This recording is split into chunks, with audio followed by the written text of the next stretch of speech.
Halo, selamat sore Gramets. Apa kabar sore hari ini? Saat ini saya Sofi Syarif akan hadir menemani Gramets di ruang inspirasi, tepatnya di eksklusif book lounge di mana Anda dapat bertemu secara virtual dengan penulis buku Pramudia Anantatur dan Sastra Realisme Sosialis, yaitu Eka Kurniawan.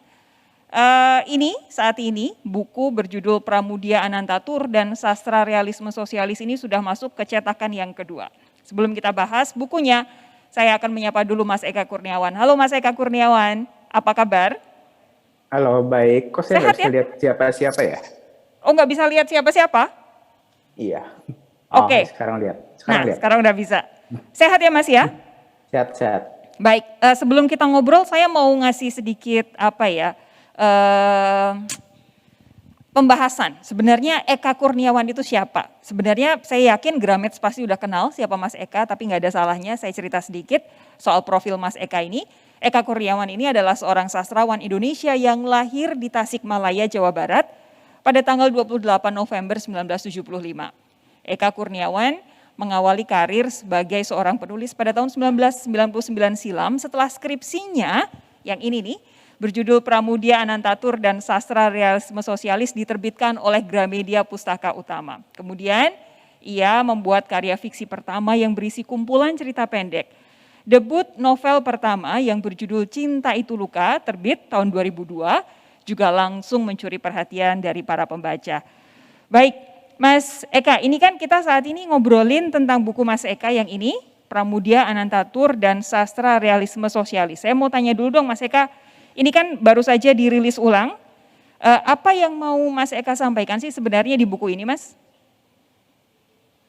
Terutama sih karena saya backgroundnya belajar filsafat, terus tapi juga saya senang sastra. Waktu itu saya pengen nulis gabungan antara dua hal itu. Jadi saya menulis tentang karya-karya Pak Pramudia, waktu itu kebetulan hampir seluruhnya saya baca, tetapi mungkin dilihat tidak dari melulu sudut pandang yang sastra banget, tetapi lebih ke aspek filosofinya, dan yang waktu itu saya perhatikan adalah karena dia sendiri pernah menulis tentang hal itu, yakni sastra realisme sosialis. Saya mencoba melihat sejarahnya dan kemudian bagaimana Pak Pram melihat pemikiran realis sosialis itu untuk karya-karyanya.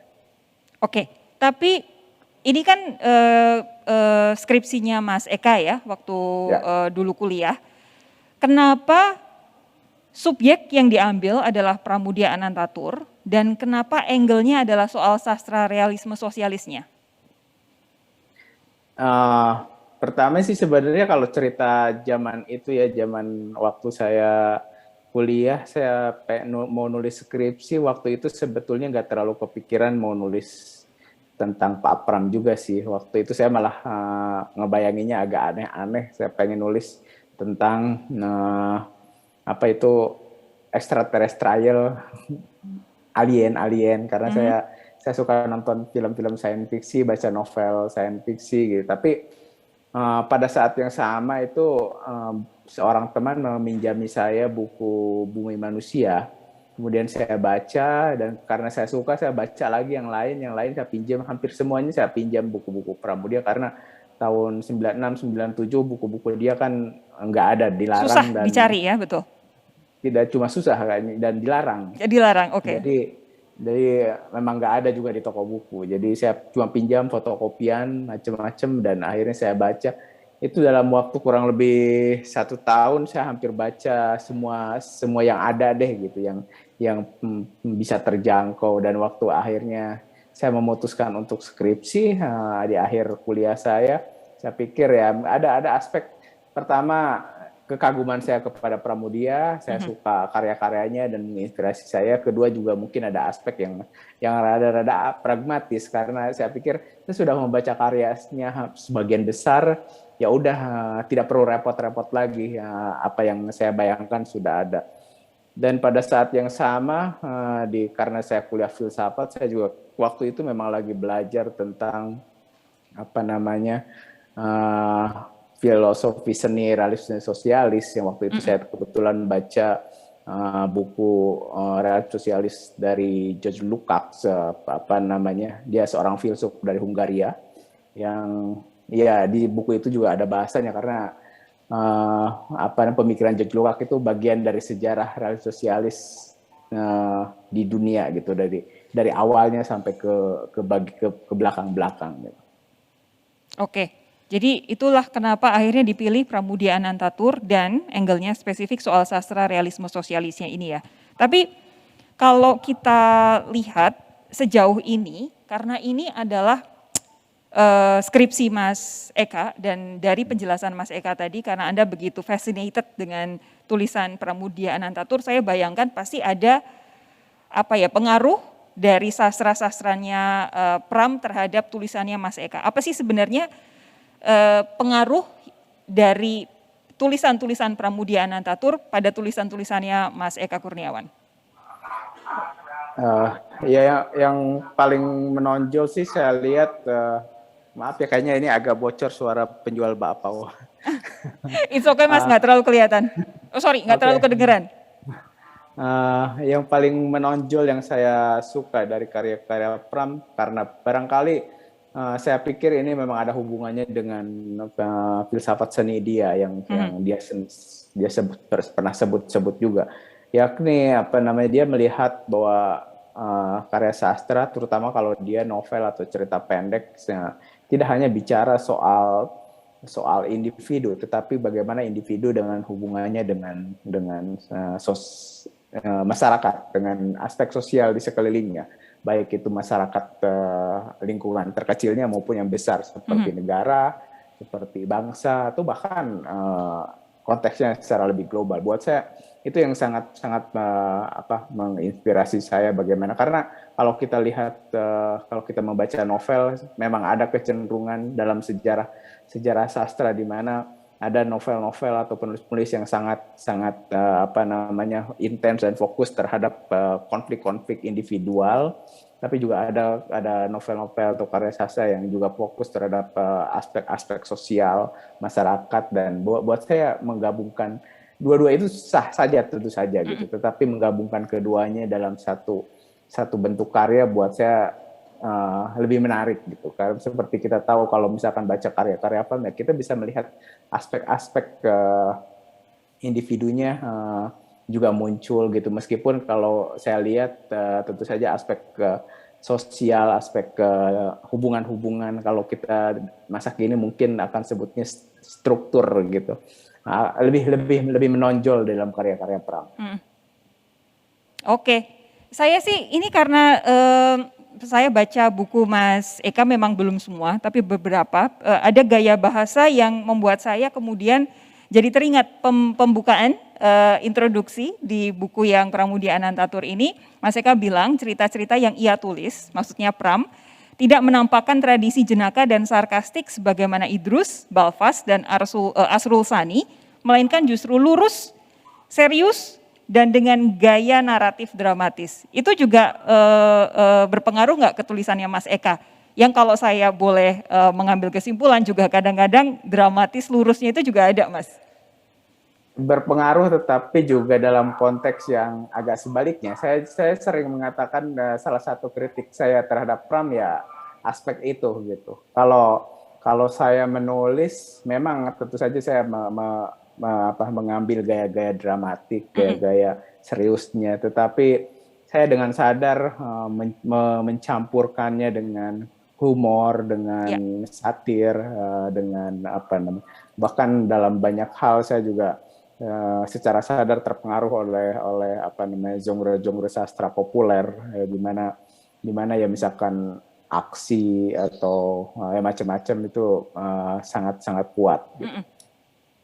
Oke, sejauh ini gimana Mas respons pembaca terhadap buku yang ini, Pramudia Anantatur dan Sastra Realisme Sosialis? Respons sih kebanyakan biasanya sih mahasiswa yang sedang meneliti dan entah meneliti sastranya Pramudia atau mungkin juga meneliti filsafat seni realisme sosialis, ya banyak yang mempergunakan buku ini sebagai referensial mereka gitu, dan ya saya sih senang aja apa bisa bisa berkontribusi gitu, karena ya saya dulu berpikir bahwa saya nulis nulis buku ini semata-mata pertama ya skripsi gitu. Saya bayangkan skripsi disetor ke kampus, kemudian disimpan aja di perpustakaan kampus. Tetapi ternyata nasibnya, ternyata ya bisa dibaca lebih luas daripada sekedar misalkan oleh adik-adik kuliah, adik-adik kelas saya di UGM gitu. Ternyata bisa dibaca oleh masyarakat pembaca yang lebih luas. Ada semacam apa ya? Adakah semacam pembahasan yang lebih luas atau mungkin kritikan yang disampaikan oleh pembaca Mas Eka terhadap apa yang Mas Eka tulis dalam buku Pramudia Anantatur ini?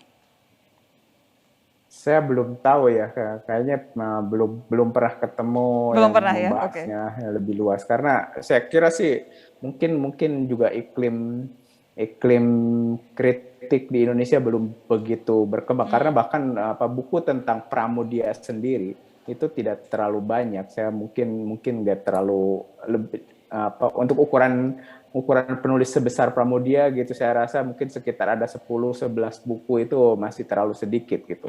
Apalagi misalkan membahas kritik atas kritik gitu. Artinya buku ini kan sebenarnya buku kritik atas karya-karya Pramudia gitu. Nah, sementara ya buku yang mengusulkan diri terhadap karya secondary kayak gitu lebih susah lagi. Oke. Ini jadi bolehkah saya bilang kalau pembaca Gramets ini pengen melihat sudut pandang seorang Eka Kurniawan ketika mulai serius menulis, bisa melalui buku ini, karena ini merupakan skripsi, jadi tulisan panjang yang pertama ya Mas ya? Ya, nah ini jadi salah satu jendela buat melihat sebenarnya Eka Kurniawan itu seperti apa. Tapi Mas Eka, di luar buku yang ini, Pramudia Anantatur dan Sastra Realisme Sosialis, saya juga pengen bahas buku-bukunya Mas Eka yang terbaru-terbaru. Untuk saat ini lagi nulis apa Mas? Saat ini proses lagi nulis novel, seperti biasa saya selalu, selesai satu novel saya lanjut nulis novel lain, tetapi ya masih proses, dan biasanya kalau lagi proses saya sulit untuk mengatakan tentang apa atau judulnya apa. Oke, jadi nggak ada bocoran sama sekali ya? Nggak ada. Oke. Kalau gitu saya masih mau ngebahas tentang buku Mas Eka Kurniawan yang sesudah ini. Jadi waktu Mas Eka Kurniawan merilis buku Cantik Itu Luka, tanggapannya lumayan beragam, ada pro dan kontra. Apa yang bisa Mas Eka gambarkan soal bagaimana para pembaca di Indonesia terutama itu menerima, merespons dan memaknai Cantik Itu Luka? Ya, waktu Cantik Itu Luka keluar memang responnya sangat beragam sekali, bahkan mungkin cenderung ekstrim, dari yang kayak nolak, kayak menganggap itu sebagai karya gagal gitu, sampai ya yang tentu saja menerima dan mendukungnya. Saya rasa ya saya tidak tahu persis sebenarnya apa yang ada di pikiran mereka, tapi mungkin pertama beberapa orang mungkin punya ekspektasi, karena sebelumnya saya menulis buku tentang Pramudia, tentu saja banyak yang kemudian sering mencoba membandingkan antara novel itu dengan, katakanlah, dengan karya Pramudia yang tentu saja bagaimanapun itu berbeda gitu. Dalam arti cara pandang saya terhadap sejarah juga mungkin berbeda dengan Pram gitu. Misalkan di novel-novel tetralogi Burunya Pramudia kan itu ada latar sejarah yang kuat gitu. Di Cantik Itu Luka juga ada latar sejarah yang kuat. Tetapi cara pandang kedua novel itu berbeda gitu, dan juga cara memperlakukannya gitu. Buku-buku Pram bisa dibilang seperti novel sejarah, historical novel gitu. Sementara Cantik Itu Luka sulit untuk dibilang seperti itu, meskipun banyak referensi sejarah di situ, tetapi pada saat yang sama ya banyak yang kayak dipermainkan dan tidak taat gitu dengan secara sengaja gitu. Artinya sangat sulit untuk dibilang misalnya secara tradisional disebut sebagai novel sejarah gitu. Dan itu juga yang kemudian mempengaruhi ada satu dua kritik yang ya mereka mengasumsikan bahwa ini maunya kayaknya novel sejarah gitu. Ya kalau dilihat dari konvensi-konvensi itu ya ini novel sebagai novel sejarah ya gagal gitu. Ya, tapi ada apa namanya kritikus atau komentar yang lain yang melihatnya dengan cara berbeda. Memang ini bukan novel sejarah gitu. Ini novel ya. Kemudian waktu itu mulai ada yang menyebutnya sebagai magic realism, ada yang menyebutnya apa surrealis dan macam-macam lah. Artinya mereka mencoba yang satu punya ekspektasi dan ekspektasinya tidak tercapai gitu. Yang lain akan melihatnya dulu, oh ini sebenarnya tidak seperti itu gitu. Maka kita lihat dengan cara yang berbeda gitu. Oke, kalau saya ngelihatnya justru dari sudut pandang feminisme, buku itu apapun yang diceritakan dari berbagai macam tokohnya itu ada apa ya semacam feminismenya buat saya kuat karena perempuan-perempuan di situ diceritakan dengan keunikan, kekuatan dan perseverance masing-masing. Kalau Mas Eka ngelihatnya gimana? Iya, saya sebagai penulis sih selalu berusaha untuk apa namanya mencoba memahami setiap karakter gitu. Dalam arti bahkan karakter-karakter minor buat saya berpikir bahwa sebagai penulis harus punya empati terhadap mereka, harus bisa mencoba melihat dunia meskipun dunia di dalam novel itu ya dari kacamata mereka masing-masing gitu. Artinya ya kadang-kadang tentu saja ada semacam bias atau challenge tertentu bagaimanapun sebagai seorang laki-laki menulis misalkan dari perspektif Dewi Ayu dengan pengalamannya yang seperti itu ya kadang-kadang saya harus seperti apa ya mencoba menulis ulang dan kadang-kadang saya juga ngobrol banyak misalkan pengalaman karakter di novel itu ya sebenarnya pengalaman real yang mungkin tidak real banget, tetapi saya coba misalkan peristiwa kejadian di satu waktu, tapi di novel waktunya berbeda gitu atau di tempat yang berbeda. Tetapi kadang-kadang ya itu hasil saya dengerin orang aja. Saya rasa cara terbaik untuk melatih empati terhadap karakter adalah ya mencoba mendengarkan cerita orang lain aja gitu. Oke, biar bisa grounded juga gitu ya Mas. Ini Mas, saat ini yang kami tahu, kalau kemarin ini kan Cinta Tak Ada Mati dan juga Seperti Dendam, Rindu Harus Dibayar Tuntas itu adalah dua karya Mas Eka yang sudah difilmkan. Saya mau tanya agak-agak enteng dikit nih, gimana sih rasanya jadi penulis yang melihat buku novelnya akhirnya jadi karya film Mas? Iya, sebetulnya sih antara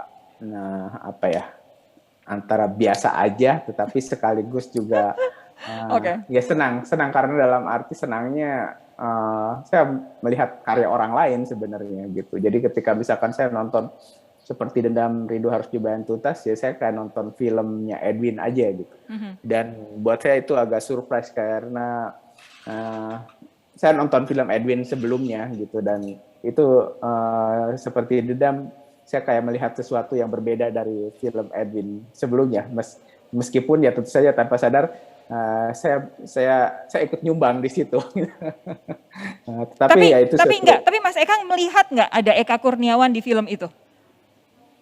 Ya tentu saja ada karena bagaimanapun mungkin pengalamannya agak sedikit berbeda misalkan karena kalau Seperti Dendam saya ikut nulis skripnya jadi ada bagian-bagian yang memang saya tahu persis sejak waktu nulis skrip itu saya bayangkan itu akan muncul di layar gitu. Itu hal yang agak berbeda misalkan ketika Tak Ada Yang Gila di Kota Ini dibikin film sama Regas di mana saya tidak terlibat menuliskannya jadi saya benar-benar melihat adaptasi yang sesuatu pakai yang sudut baru. pandang orang lain gitu ya? Ya. Oke, tapi ketika Mas Eka menulis, itu pernah paling tidak membayangkan, berimajinasi bahwa novel-novel Mas Eka yang ditulis itu suatu saat bakal dibikin jadi film? Enggak sih. Bahkan sebenarnya kalau sejujurnya kalau lagi nulis novel, saya membayangkan ini apa namanya karya ini hanya bisa sempurna sebagai novel gitu. Karena tanpa itu ya buat saya itu bukan novel gitu. Kalau saya merasa punya cerita dan karya cerita ini kayaknya bagus sebagai film gitu ya udah saya pikir lebih baik kayak saya tulis aja dengan dalam format skrip film setidaknya meskipun tidak jadi belum tentu direalisasikan gitu. Tapi saya rasa antara ekspektasi dan bentuk itu ya biasanya buat saya penting gitu. Kenapa saya menulis novel? Kenapa saya tertarik menjadi penulis novel? Karena bagi saya ada hal-hal yang ya hanya novel yang bisa melakukan ini. Gitu. Bentuk-bentuk yang lain, kalaupun mengadaptasi ya tidak mungkin akan sangat berbeda gitu. Oke, tapi kan gini. Nggak bisa dimungkiri juga bahwa Mas Eka itu termasuk salah satu penulis yang saat ini selama beberapa tahun terakhir itu betul-betul mencuri perhatian, bukan mencuri perhatian ya, mengambil banyak perhatian dari para pembaca dan juga para seniman lainnya, sehingga novel-novelnya juga kemudian diupayakan untuk diadaptasi jadi film. Kalau tadi Mas Eka bilang ada novel-novel yang difilmkan di mana Mas Eka tidak terlibat, lalu ada novel-novel yang difilmkan di mana Mas Eka terlibat. Kira-kira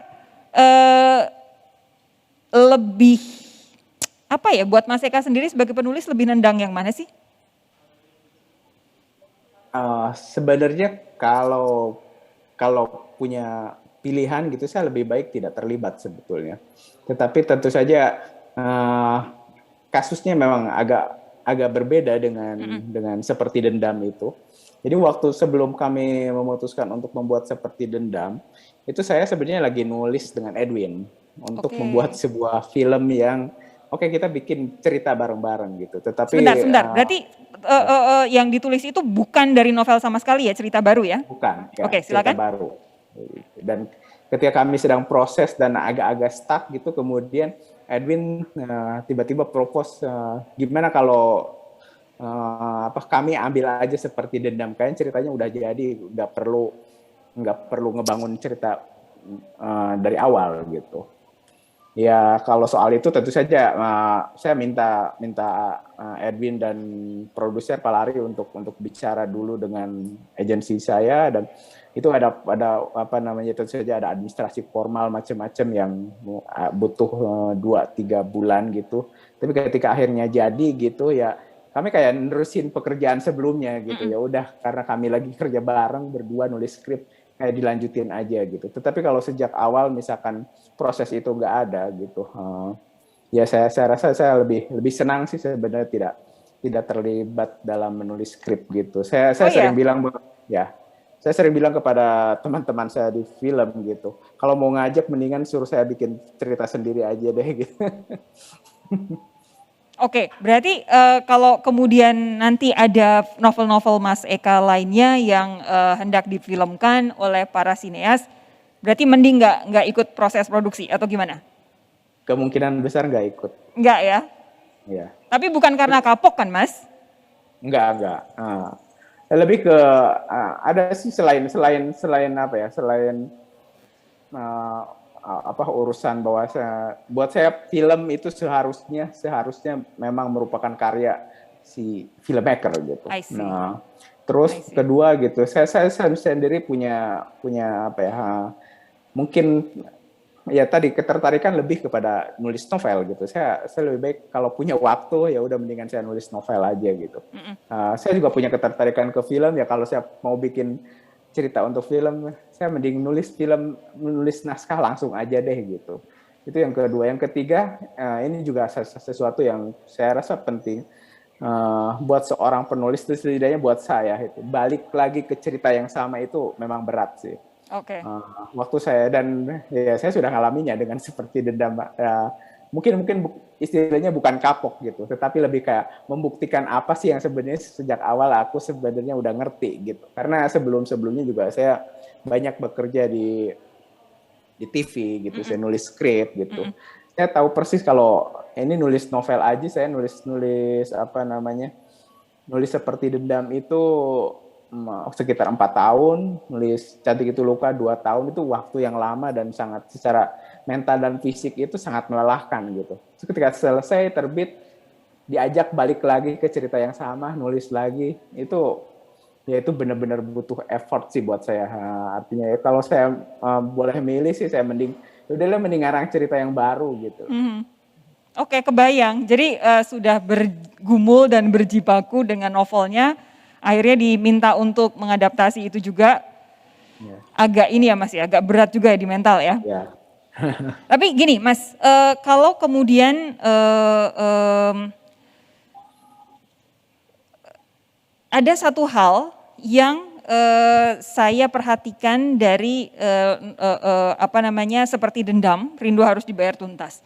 Itu adalah bahwa responsnya luar biasa. Mas Edwin juga mendapatkan penghargaan banyak sekali dari film adaptasi novelnya Mas Eka ini. Apa respons Mas Eka terhadap respons para penonton film terhadap film seperti Dendam? Ya, biasanya sih karena saya bagian dari film itu, sebagian dari kreator, tentu saja di publik saya menahan diri gitu. Maksudnya ya orang boleh aja berkomentar apapun sebagai penonton terhadap film, tapi tentu saja kadang-kadang ada rasa-rasa gemes tertentu sih, misalkan kayak ada orang yang mempertanyakan kenapa look dan bahasanya kayak film jadul gitu. Film-film tahun 80-an ya. Ya tentu saja memang niatnya begitu. Tapi ya tentu saja kayak apa ya, bayanginlah sekarang saya membayangkan ekstrim aja ya. Kalau seperti Dendam sih mungkin nggak terlalu ekstrim. Misalkan saya bayangkan bikin film dengan setting tahun 1945 gitu, pas Indonesia merdeka. Untuk apa ya, kayak ada istilahnya kayak pastis gitu, seolah-olah filmnya dibikin tahun 45 juga, dibikin dengan hitam putih gitu, terus dengan bahkan kalaupun digital gitu, atau bahkan mungkin lebih bagus lagi pakai kamera atau film yang memang teknologi zaman itu gitu. Ya itu istilahnya kayak pastis sih ya mungkin ada penonton yang ngerasa heran gitu. Ini kan dibikin tahun ini, kenapa begitu gitu? Ya tentu saja penonton boleh-boleh aja sih sebenarnya berkomentar. Pada si sama ya seorang kreator juga ya mungkin memang bisa aja dia punya niatnya begini. Kadang-kadang memang nggak nyambung gitu. Betul. Nah ini karena Mas Eka sudah bolehlah ya saya bilang malang melintang di dunia penulisan. Lalu saat ini juga sudah mulai merambah di dunia perfilman, walaupun tadi Mas Eka bilang kayaknya nulis aja deh daripada harus ikut film-filman begitu. Tetapi kalau boleh saya tanya, dari kedua dunia ini atau dunia kreatif secara umum, siapa sih yang pengen Mas Eka ajak kolaborasi di masa mendatang? Untuk apa ya? Untuk film? Apapun. Next project yang Mas Eka pikirkan, mungkin nulis, kalau nulis mungkin sendirian ya, tapi kalau mungkin misalkan ada film atau ada mungkin penulisan yang lain yang bentuknya bukan novel, kira-kira ada nggak sosok di Indonesia yang pengen diajak kolaborasi? Iya, beberapa. Jangan bilang Mbak Ratih ya Mas. Beberapa sineas menarik perhatian saya, seperti saya suka film-film apa ya istilahnya, kayak B-movie-nya Timo gitu. Ya nggak tahu juga apakah saya bisa bekerjasama dengan dia gitu. Tapi buat saya dia salah satu filmmaker yang menarik gitu. Terus ya itu salah satu lah. Maksudnya saya juga kalau nama-nama yang udah lama ya udah banyak lah. Atau misalkan saya kemarin sempat nonton film Korea kan, terus terus saya ngebayangin, kayaknya asik nih misalkan bikin film vampir, tapi film-film zombie tapi di Jakarta gitu, dengan karakter utamanya orang tua kayak kakek gitu. Tetapi kemudian setelah itu saya ngelamun sendiri gitu. kayaknya ngebayangin, wah jangan kayak kakek, sebenarnya kalau nenek-nenek lebih seru lagi, dan kalau yang main kayak Christine Hakim kayaknya seru banget. Oke, Ya itu kayak gitu sih, ya banyak sih filmmaker sineas yang saya kagumi dan saya suka. apapun ide Mas Eka, yang jelas kami nantikan realisasinya, termasuk yang tadi katanya sedang nulis novel tapi belum bisa diceritain tentang apa. Jadi kami nantikan publikasi terbaru dari Mas Eka. Mas Eka gini, ini kan saat ini kita sedang merayakan ulang tahun ke-52 Gramedia. Harapan Mas Eka Kurniawan di hari ulang tahun Gramedia ini apa, Mas? Ya, tentu saja saya berharap Gramedia bisa semakin terutama menjangkau lebih banyak pembaca, karena ya salah satu problem di Indonesia adalah jumlah readership pembaca gitu. Ya tentu saja ada pembaca, tetapi dengan bandingan 270 juta penduduk Indonesia, kita masih sangat sedikit gitu. Dan ya tentu saja ujung tombak untuk menjangkau bahan bacaan ke banyak pembaca, tentu saja toko buku gitu. Ya tidak hanya toko buku berbentuk fisik, mungkin yang tentu saja butuh waktu yang lama untuk penyebaran, tetapi ya toko buku daring juga semakin kuat gitu. Dan saya rasa sih mungkin juga salah satu yang mungkin harus diperkuat ya buku elektronik, semakin mempermudah akses gitu. Dan saya rasa Gramedia bisa yang terdepan melakukannya. Oke, kita harapkan juga ya, karena bagaimanapun literasi masyarakat Indonesia harus bersama-sama kita naikin. Jadi akses terhadap buku yang berkualitas memang harus dibikin selebar-lebarnya, seluas-luasnya. Ya. Karena kalau aksesnya banyak juga, Mas Eka semakin bersemangat bikin novel, kami juga yang suka soalnya ya. Oke, Mas Eka, terima kasih. Yang jelas saya mengucapkan sukses terus. Ini yang kami tahu buku seperti Dendam, Rindu Harus Dibayar Tuntas tadi yang difilmkan itu sudah diterjemahkan ke dalam 6 bahasa, yaitu Arab, Tiongkok, Inggris, Prancis, Italia, dan juga Jerman, dan semuanya didistribusikan ke 9 negara. Jadi pencapaian yang luar biasa. Yang ingin juga saya sampaikan kepada para Grameds, ini buku Mas Eka ini bisa dibeli di toko buku Gramedia terdekat atau langsung beli di gramedia.com. Jangan lupa judulnya adalah Pramudia Anantatur dan Sastra Realisme Sosialis, ini sudah jadi cetakan yang kedua. Nah, dengan berakhirnya ngobrol bareng Mas Eka, jadi akhir pula perjumpaan kita, tapi Grameds masih bisa menonton lelang sepeda setelah acara ini, serta menikmati performance dari Lukman and Friends. Mas Eka Kurniawan, terima kasih sudah ngobrol bersama saya, sehat terus ya Mas ya? Sama-sama. Terima kasih sekali lagi, sukses terus, saya nantikan novel selanjutnya. Para Grameds, terima kasih juga sudah menyaksikan perbincangan saya dengan Mas Eka Kurniawan. Sampai jumpa lagi tahun depan, sehat semua.